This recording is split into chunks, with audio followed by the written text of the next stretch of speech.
Аялды ери сыйлабаса, башкалардын сыйы бир тыйын, копейка болуп калат. Элестетиңиз, сиз өзүңүз эр болуп туруп, эркек болуп туруп, үй бүлөдө аялыңызды кордоп атсаңыз, уруп атсаңыз, бир туугандары көзүнчө уруп атсаңыз, сөгүп атсаңыз, сиз чыгып кеттиңиз, иштеген Россияга кетип калдыңыз. Башка бир туугандар аялыңыз адам урдунда көрбөйбү? Сиз сыйлабаган аялды ким сыйласын?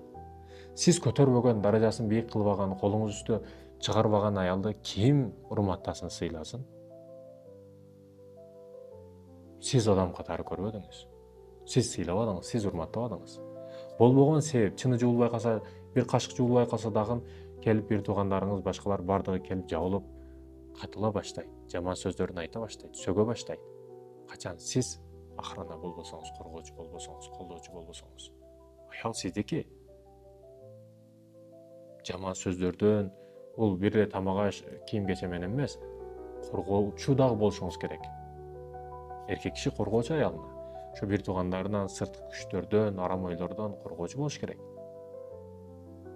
А сиз баштап ал жерде кордоп атсаңыз аялыңызды, ар кимдин көзүнчө сөгүп атсаңыз, уруп атсаңыз, сүйлөшүү менен жолу менен чечилет бардыгы.